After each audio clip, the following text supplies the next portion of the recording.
chúng sanh nó không nhiều, nhưng mà mình nuôi một người tu á, cái sức giúp đỡ chúng sanh của họ cao cấp hơn.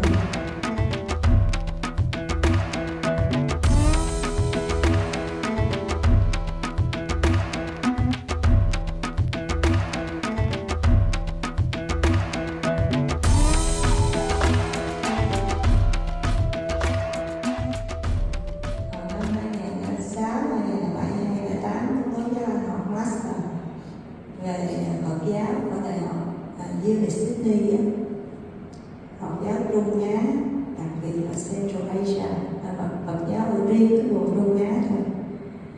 Thì lúc đó là các anh rất là thích cái con đường tơ lụa, The Silk Road, đi Bắc của 2.000 năm trước, nối từ Trung Quốc đi qua Âu Châu.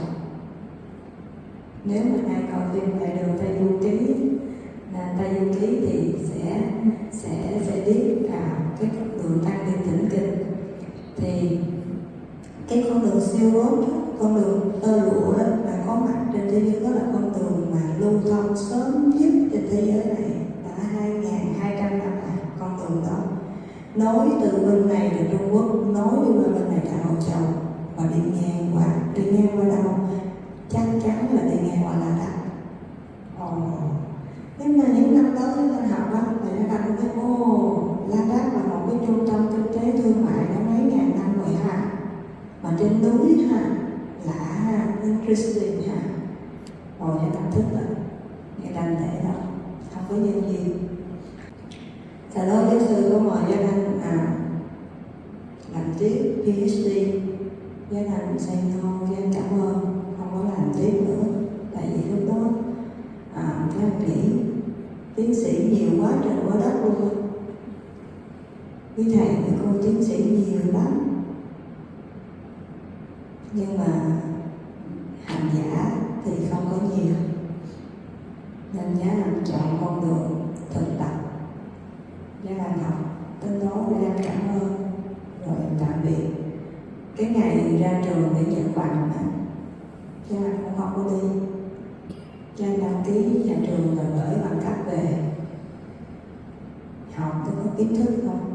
Xong rồi cho nên cái con đường tơ lụa đó nó nằm ở trong cái tâm thức của mình. Thì sau đó nhân duyên đi cúng dường ở Ấn Độ nhiều lần, nhưng mà thật sự trong tâm các anh á, những cái lần đi Ấn Độ á là các anh đều để tâm á, là một ngày nào đó sẽ cố gắng đi lên núi cao á để giúp và cúng dường.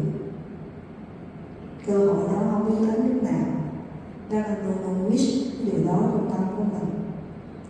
Để chúng nhớ những cái chữ của Gia Anh thưa đại chúng nha. Cái con đường tu học của mình á, mình phải có target nhiều trong tâm á, thì mình sẽ đến một ngày đó mình sẽ đạt được cái target đó. Thì là bây giờ thì thầy nói là thầy lớn tuổi rồi, thầy muốn cúng dường cái chỗ khó khăn này để mà sợ mai mốt lớn tuổi hơn nữa không biết có cúng được hay không. Mà đại chúng biết đi lên núi khó đi lắm, tại vì cơ thể của mình nó quen ở cái đồng bằng, cơ thể mình mà lên một cái độ cao đột ngột trên 3.000 mét mà trên mặt biển thì cơ thể mình sẽ bị sốc về độ cao, nó không tốt cho những người lớn tuổi. Chỗ đó là quanh năm tuyết phủ, mỗi một năm chỉ có vài tháng mở cửa cho người dân đến đó thôi để thăm thôi. Tại vì quanh năm tuyết phủ, đường đi bằng xe nó cũng tuyết phủ, máy bay thì không bay được vì sân bay tuyết phủ, nó rất là khó. Cho nên không ai đi lên đó, chỉ có du lịch ta lên ta chơi mấy ngày ta về thôi. Những ngôi chùa nơi đó, những vị thánh tăng, những vị tu sĩ chịu cực chịu khổ, họ ở đó họ tu. Rất ít người đến thăm nơi và cúng dường. Vì chuyến đi đến khó quá, phải đi từ nước sở tại rồi đi đến sân bay New Delhi. Sân bay New Delhi phải chọn một chuyến bay bay lên núi cao, mà chỉ phải đi trong những cái tháng mùa hè thôi. Mà những tháng trước đó, những tháng sau đó đi không được. Đi cúng dường từ phương xa như vậy cho một một cái đất nước mà không có liên hệ gì với mình thì càng khó nữa. Chúng ta chỉ thích giúp cho những cái người nào thứ nhất chúng ta thích, thứ hai chúng ta mang ơn, thứ ba chúng ta quen biết, thứ tư những người đó trong gia đình của mình, hoặc xa hơn nữa là đồng đạo của mình là hết sức rồi. Sao mình để giúp cho những cái người mà đối với mình không có một chút liên hệ nào hết, rất là khó hết. Nhưng mà mình tu Phật mà cái nào đó thì mình ráng mình làm. Cho nên là chuyến đi ở lần đầu tiên mình đi mình không có biết là nó sẽ như thế nào, cho nên không có dám thông báo rộng rãi, mời đại chúng cùng đi chung. Lần sau nếu mà có tổ chức rộng rãi được, nhất định gia đình sẽ tổ chức rộng rãi và mời đại chúng cùng mình đi chung. Và cái sự độ an toàn nó sẽ cao cấp nhất cho tất cả đại chúng ta. Lần này đi thì chỉ đi bạn bè của mấy thầy trò trong chùa đi thôi và đi cúng dường. Thì đại chúng biết đi sẽ đi vào ngày 21 tháng 5 mỗi một người một tay để mà mình cúng dường. Một tấm lòng của mình thôi, một bàn tay của mình thôi mà nuôi những người trên núi và những người tu mà tu được vài ngày. Nếu anh không đi tu chắc anh là thương ai, chắc anh nuôi người đó một đời. Thương nhiều nữa nuôi hết nhiều đời. Cho nên nuôi một người 1 ngày, 2 ngày, 3 ngày, 5 ngày, 1 tháng, 2 tháng nó dễ với mình lắm. Cho nên mình nhất là nuôi người tu.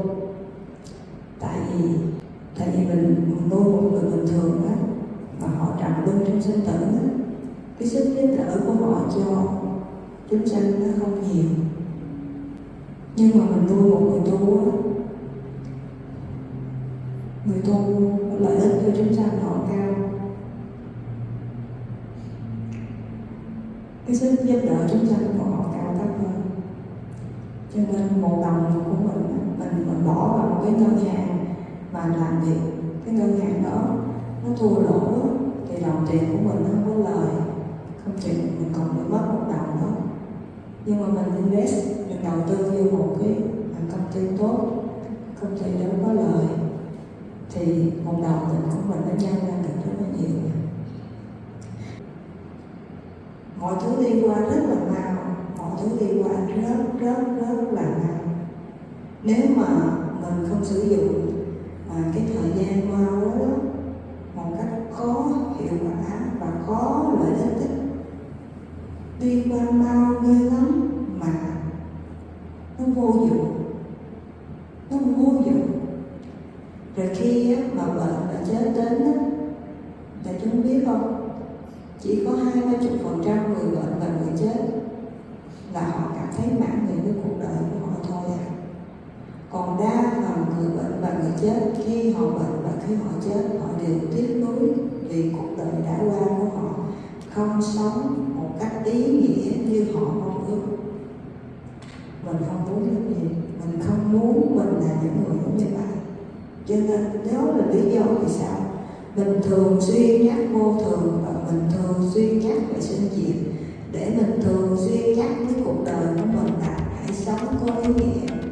Vì nếu không sống có